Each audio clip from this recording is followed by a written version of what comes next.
Chapter 29 of The Adventures of Pinocchio. This recording is in the public domain and is read by Mark Smith of Simpsonville, South Carolina.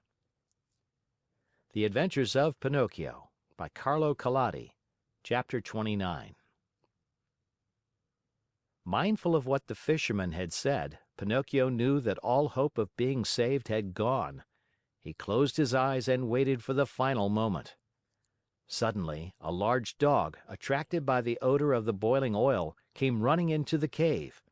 "Get out!" cried the fisherman threateningly, and still holding on to the Marionette, who was all covered with flour.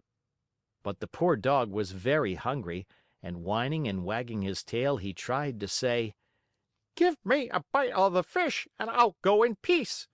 "Get out, I say!" repeated the fisherman. And he drew back his foot to give the dog a kick. Then the dog, who, being really hungry, would take no refusal, turned in a rage toward the fisherman and bared his terrible fangs. And at that moment a pitiful little voice was heard saying: "Save me, Alidoro! If you don't, I fry!" The dog immediately recognized Pinocchio's voice. Great was his surprise to find that the voice came from the little flour-covered bundle that the fisherman held in his hand. Then what did he do? With one great leap, he grasped that bundle in his mouth and, holding it lightly between his teeth, ran through the door and disappeared like a flash. The fisherman, angry at seeing his meal snatched from under his nose, ran after the dog, but a bad fit of coughing made him stop and turn back. Meanwhile, Alidoro, as soon as he had found the road which led to the village, stopped and dropped Pinocchio softly to the ground. "How much I do thank you!" said the Marionette. "It is not necessary," answered the dog. "You saved me once, and what is given is always returned. We are in this world to help one another." "But how did you get in that cave?" "I was lying here on the sand, more dead than alive, when an appetizing odor of fried fish came to me. That odor tickled my hunger and I followed it. Oh, if I had come a moment later!" "Don't speak about it," wailed Pinocchio, still trembling with fright. "Don't say a word. If you had come a moment later, I would be fried, eaten, and digested by this time. Brrr! I shiver at the mere thought of it." Alidoro laughingly held out his paw to the Marionette, who shook it heartily, feeling that now he and the dog were good friends. Then they bid each other good by, and the dog went home. Pinocchio, left alone, walked toward a little hut near by, where an old man sat at the door sunning himself, and asked: "Tell me, good man, have you heard anything of a poor boy with a wounded head, whose name was Eugene?" "The boy was brought to this hut, and now—" "Now he is dead?" Pinocchio interrupted sorrowfully. "No, he is now alive, and he is already returned home." "Really? Really?" cried the Marionette, jumping around with joy. "Then the wound was not serious?" "But it might have been, and even mortal," answered the old man, "for a heavy book was thrown at his head." "And who threw it?" "A schoolmate of his, a certain Pinocchio." "And who is this Pinocchio?" asked the Marionette, feigning ignorance. "They say he is a mischief maker, a tramp, a street urchin." "Calumnies! All calumnies!" "Do you know this Pinocchio?" "By sight," answered the Marionette. "And what do you think of him?" asked the old man. "I think he's a very good boy, fond of study, obedient, kind to his father and to his whole family." As he was telling all these enormous lies about himself, Pinocchio touched his nose and found it twice as long as it should be. Scared out of his wits, he cried out: "Don't listen to me, good man. All the wonderful things I have said are not true at all. I know Pinocchio well, and he is indeed a very wicked fellow, lazy and disobedient, who instead of going to school, runs away with his playmates to have a good time." At this speech, his nose returned to its natural size. "Why are you so pale?" the old man asked suddenly. "Let me tell you. Without knowing it, I rubbed myself against a newly painted wall," he lied, ashamed to say that he had been made ready for the frying pan. "What have you done with your coat and your hat and your breeches?" "I met thieves and they robbed me. Tell me, my good man, have you not perhaps a little suit to give me, so that I may go home?" "My boy, as for clothes, I have only a bag in which I keep hops. If you want it, take it, there it is." Pinocchio did not wait for him to repeat his words. He took the bag, which happened to be empty, and after cutting a big hole at the top and two at the sides, he slipped into it as if it were a shirt. Lightly clad as he was, he started out toward the village. Along the way he felt very uneasy. In fact, he was so unhappy that he went along taking 2 steps forward and 1 back, and as he went he said to himself: "How shall I ever face my good little Fairy? What will she say when she sees me? Will she forgive this last trick of mine? I am sure she won't. Oh, no, she won't. And I deserve it as usual, for I am a rascal, fine on promises which I never keep." He came to the village late at night. It was so dark he could see nothing and it was raining pitchforks. Pinocchio ran straight to the Fairy's house, firmly resolved to knock at the door. When he found himself there, he lost courage and ran back a few steps.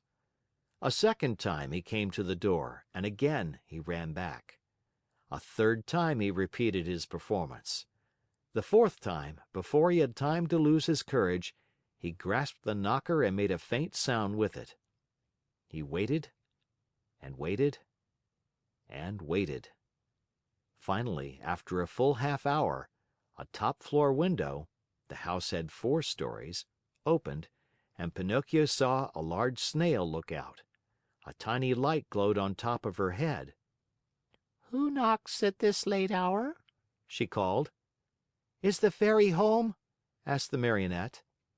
"The Fairy is asleep and does not wish to be disturbed. Who are you?" "It is I." "Who's I?" "Pinocchio." "Who is Pinocchio?" "The Marionette, the one who lives in the Fairy's house." "Oh, I understand," said the Snail. "Wait for me there. I'll come down to open the door for you. Hurry, I beg of you, for I am dying of cold." "My boy, I am a Snail, and snails are never in a hurry." An hour passed, 2 hours, and the door was still closed. Pinocchio, who was trembling with fear and shivering from the cold rain on his back, knocked a second time, this time louder than before. At that second knock, a window on the 3rd floor opened and the same Snail looked out. "Dear little Snail," cried Pinocchio from the street, "I have been waiting 2 hours for you, and 2 hours on a dreadful night like this are as long as 2 years. Hurry, please." "My boy," answered the Snail in a calm, peaceful voice, "my dear boy, I am a Snail, and snails are never in a hurry." And the window closed. A few minutes later midnight struck, then 1 o'clock, 2 o'clock, and the door still remained closed. Then Pinocchio, losing all patience, grabbed the knocker with both hands, fully determined to awaken the whole house and street with it. As soon as he touched the knocker, however, it became an eel and wiggled away into the darkness. "Really," cried Pinocchio, blind with rage, "if the knocker is gone, I can still use my feet." He stepped back and gave the door a most solemn kick. He kicked so hard that his foot went straight through the door, and his leg followed almost to the knee. No matter how he pulled and tugged, he could not pull it out. There he stayed as if nailed to the door. Poor Pinocchio! The rest of the night he had to spend with one foot through the door and the other one in the air. As dawn was breaking, the door finally opened. That brave little animal, the snail, had taken exactly 9 hours to go from the fourth floor to the street. How she must have raced! "What are you doing with your foot through the door?" she asked the Marionette, laughing. "It was a misfortune. Won't you try, pretty little snail, to free me from this terrible torture?" "My boy, we need a carpenter here, and I have never been one." "Ask the Fairy to help me." "The Fairy is asleep and does not want to be disturbed." "But what do you want me to do, nailed to the door like this?" "Enjoy yourself counting the ants which are passing by." "Bring me something to eat, at least, for I am faint with hunger." "Immediately." In fact, after 3 hours and a half, Pinocchio saw her return with a silver tray on her head. On the tray there was bread, roast chicken, fruit. "Here is the breakfast the Fairy sends to you," said the Snail. At the sight of all these good things, the Marionette felt much better. What was his disgust, however, when on tasting the food, he found the bread to be made of chalk, the chicken of cardboard, and the brilliant fruit of colored alabaster. He wanted to cry. He wanted to give himself up to despair. He wanted to throw away the tray and all that was on it.